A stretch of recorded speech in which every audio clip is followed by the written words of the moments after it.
So I'm going to be talking about Exchange Online protection through 365. I have survived quite a few Microsoft audits and security reviews via Microsoft, and so I have a lot of notes that are pretty handy, and I've also implemented all recommendations by Microsoft, so I kind of got a few things I need to get off my chest. And so I was very ambitious when I first said 365 checklist because it's over like 500 some pages of notes. So I'm just going to cover Exchange Online protection for now. It's about 20 some slides.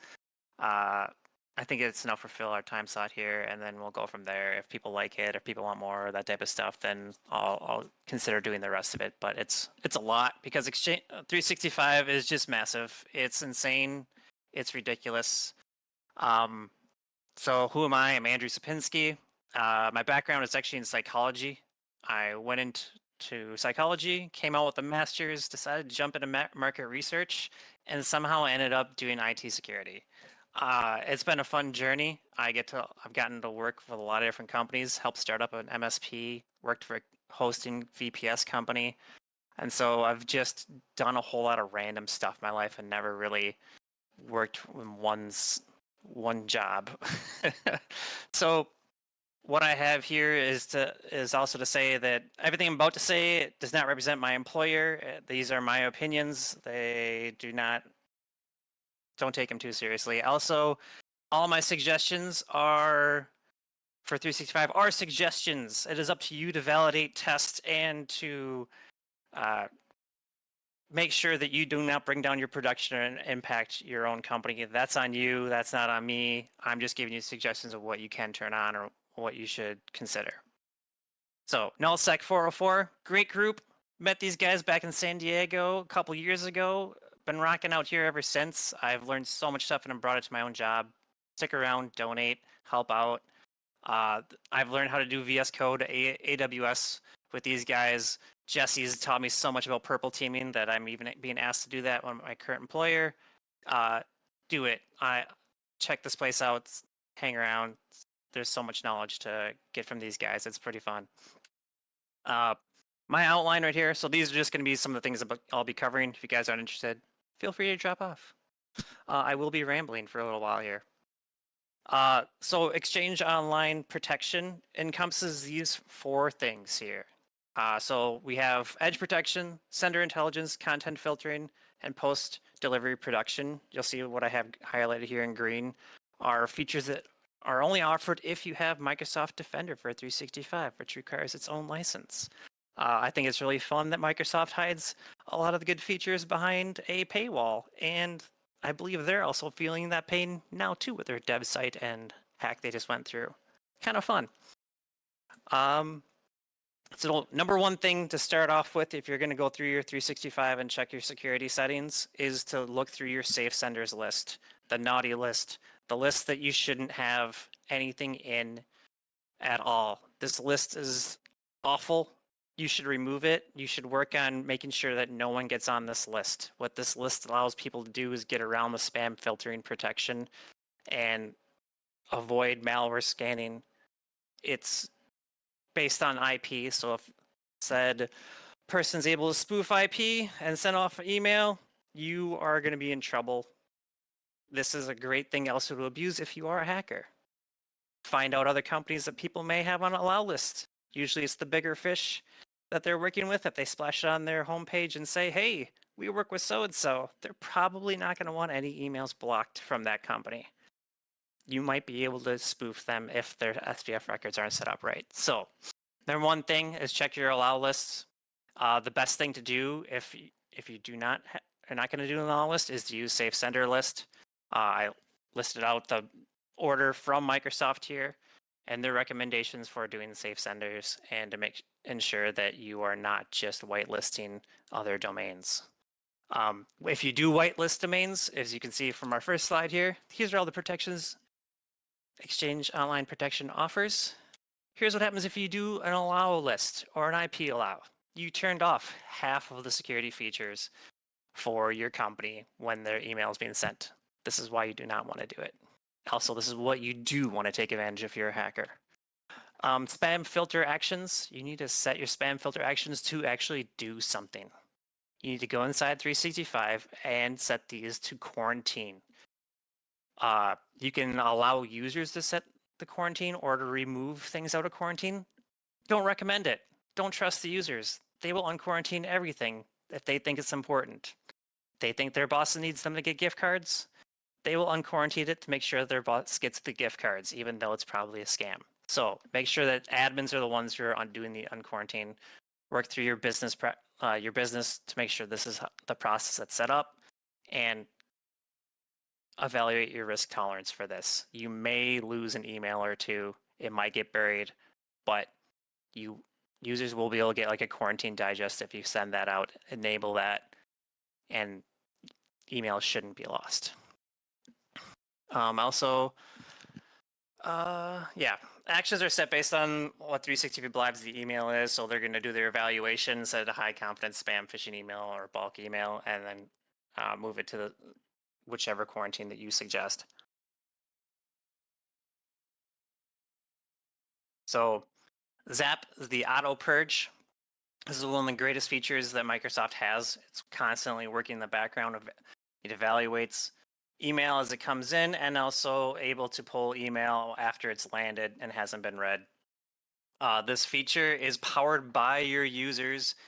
By default, it is enabled, but you need to make sure that's configured. Also, if your tenant's been around for a while, check to see if it's still enabled. Someone might have turned it off. That does tend to happen when people get confused with what's happening to their emails and administrators don't know what's going on. To power your Zap, to make it better, to make that machine learning that Microsoft offers, you should have the report message button add-in on your OWAs. So Outlook clients, you should enable your users to do this. They should be able to report messages. This helps the machine learning algorithm. I think I did not say this earlier, but the machine learning algorithm is tenant specific to your 365 tenant. So whether it's Menards.com, FleetFarm.com, all the different like emails that have come in and people have reported, the machine learning will do different actions for different emails based on what you've set. So you need to make sure your users are doing this. You need to use cybersecurity education, training, and awareness, and that they know that it's there. The fun thing is, if your users are using the mail client on their iPhones, or if they're using the Gmail client on their Androids, this option's not available and will not work. You need to make sure that they're using the Outlook clients add-ins from Google Play Store, whatever. Outbound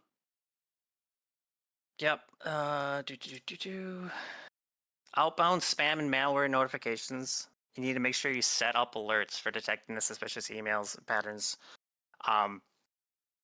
These are not enabled by default. You need to make sure that whoever's getting these is capable of dealing with suspicious emails and understands phishing and incident response. Making sure, you also need to make sure that when you set up alerts for user-restricted users sending emails that are phishing or bulk spam. A lot of times you'll see accounts get hijacked, and threat actors will actually end up just using that account to send out hundreds and hundreds of more emails because the email they have is not currently marked malicious by spam filtering, blacklists, that type of stuff. This will give you an email alert saying, hey, your user's no longer allowed to send emails because they've been doing bad, naughty things, such as sending out thousands of emails.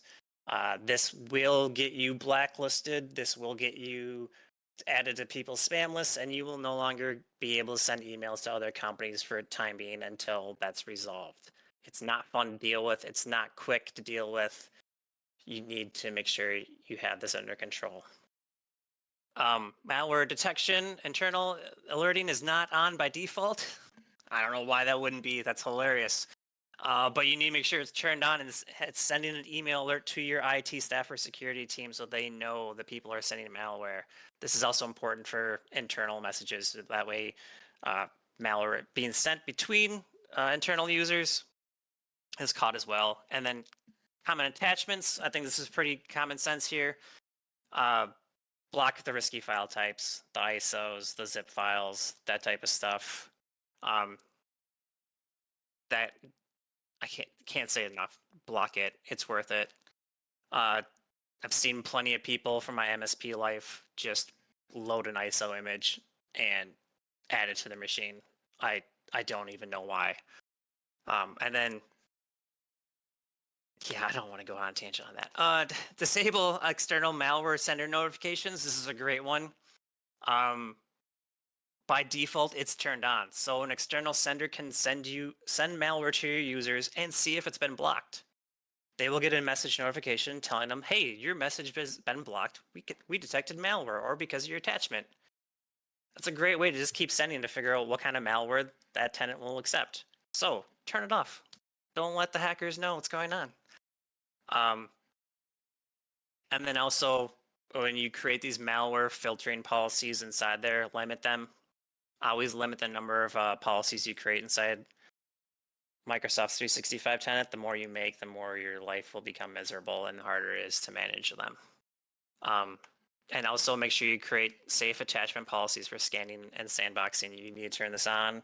You need to make sure that you're sandboxing every single attachment that comes into your organization. It only delays messages by about 45 seconds. I think I've seen it take up to 2 minutes if it's really large, but the delay is worth it because what's the alternative? You end up with malware, and this also enables your Zap.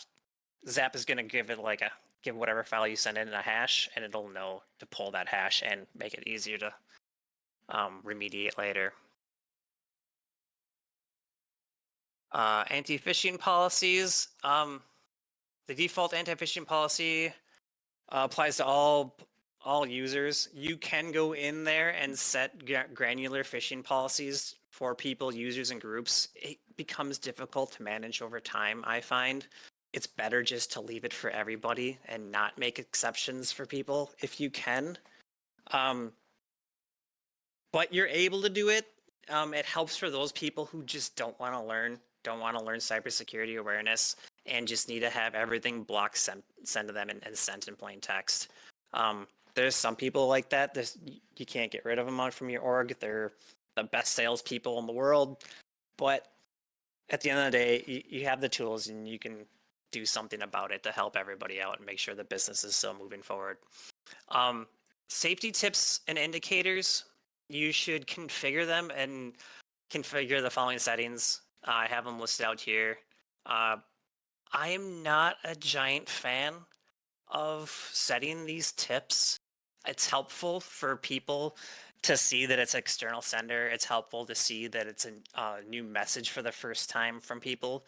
But eventually, people are going to get used to it. And that's why that brings up our first sponsor, the letter H, which is habituation, a form of non-associated learning in which non-reinforced response to a stimulus decreases after repeated or prolonged presentation of that stimulus. Like, for instance, if I were to always end a sentence and some funny, weird, quacky noise, and you guys listen to me for a few hours and then a few months, you would get used to it. Andrew quacks every time he ends a sentence. Whatever.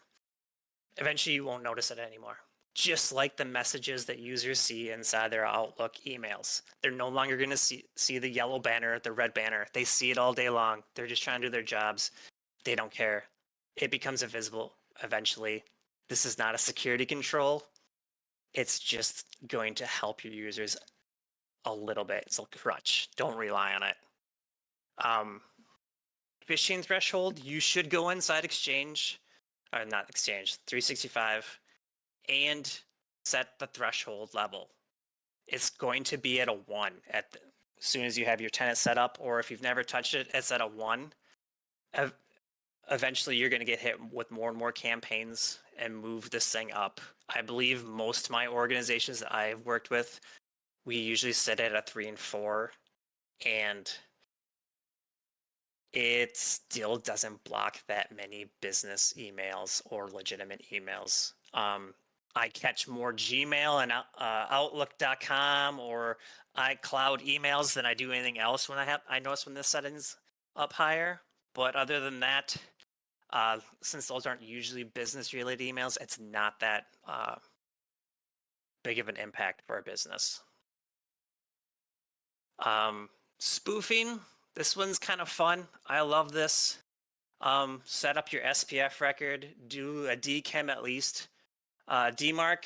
Let people know how you want your messages handled if they find some sort of fraudulent email from you. Well, not from you, but people pretending to be you.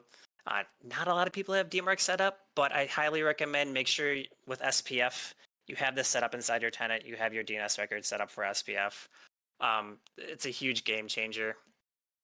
If you have DKIM set up and you've had it set up for a while, check to see how big your key length is. It's probably gonna be at 1024-bit. I recently just did a previous company just 6 months ago. They're 1024. Everyone should be at 2048, and these keys should be rotated frequently. I believe Microsoft's guidance was to rotate this every 6 months, or at least every time there's an incident, because keys could get stolen. It's cyber hygiene. You should have this in your practice to constantly rotate these keys out. It's pretty simple. It's like one line of code. I put the link in here. All my slides have links for all my suggestions and how to do it. So if anyone wants to look at how to do something, it's in there. And then also AntiFishing policies for exchange protection. Spoofing protection is turned on by default, but you need to make sure your spoofing intelligence is turned on. This will give you messages. Once again, although I call it a crutch, it'll at least give you a message across your Outlook emails and quarantine things that it believes are spam. That turns on the safety tips. And make sure you enable domain impersonation protection and action. Set it to quarantine, so anyone who's pretending to be someone's domain, or it's someone's going to be pretending it's one of your users, it'll get quarantined. Or if they're pretending it's another domain, they also get set to quarantine. This is usually is a message you want quarantined, in which the users cannot access this message because they're not going to be able to tell the difference unless they can read email headers. Make sure your impersonation protection is set up in quarantine. I believe that actually does take like an E5 license, so one of the more expensive licenses. So good luck with that one. And then make sure you block imposter domains that are similar to your own. When I worked at the company 3M, I always remember this one phishing email because the text on it was just ridiculously tiny, and they changed it to be 3RN with a tiny little text. So the R was touching the N just slightly, and it looked like 3M. Almost everybody fell for it that got the message. It was pretty impressive, because you can, on most of your domains, you can change it to be sent over email to almost any size font you want. I believe it's even possible to send a 0 size font. So my suggestion is use something like DNS Twister. It'll give you very random variations of your domain. Take those, put them in, block those domains. You're probably not going to talk to those people. They're probably all gibberish made up. Block them.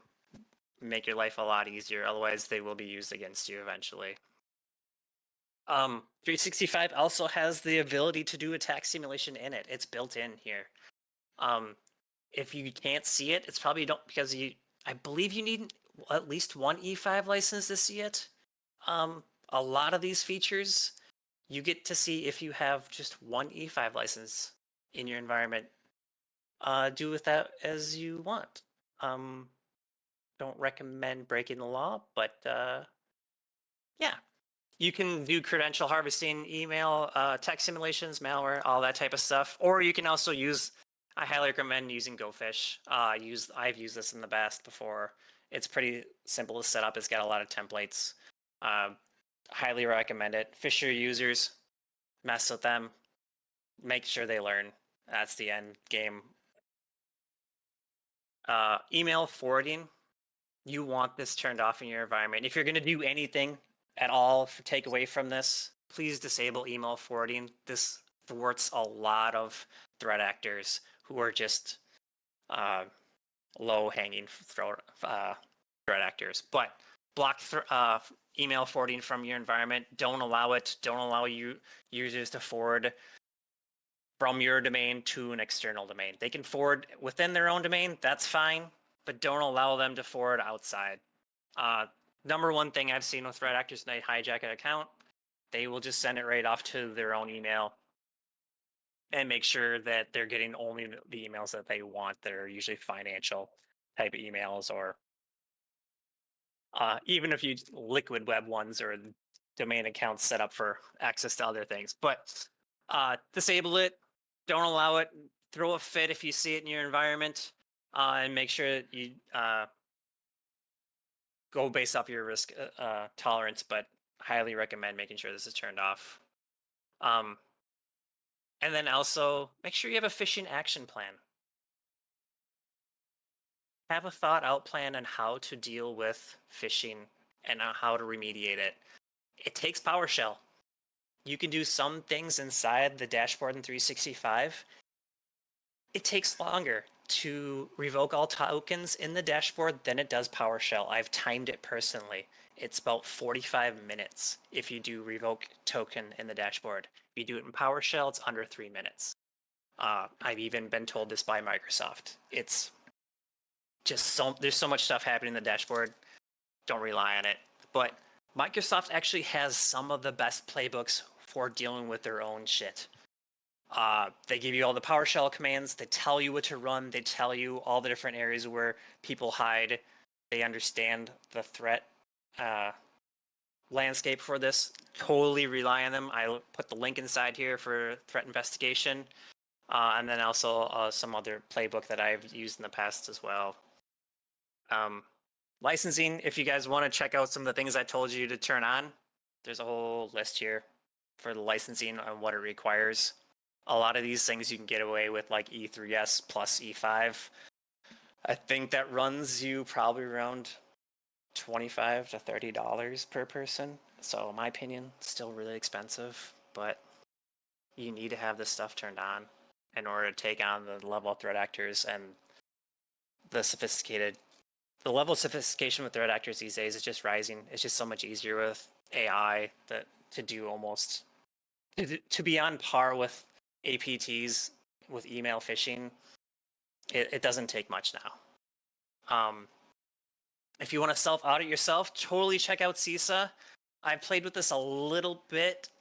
It does a pretty decent baseline for your 365. It will tell you what to turn on. Microsoft also tells you what to turn on and what your security score is. But I like the CISA a bit more. It's in English. And then also hire some experts. If you have the time, if you have a little bit of money, Trimark. These guys go to BlueToonCon every year that I see. They're a great group of people. Totally check them out. They're half the price of Microsoft security and having an engagement with them. It's totally worth it. I've had some friends sign up. That's all I get. I am retired.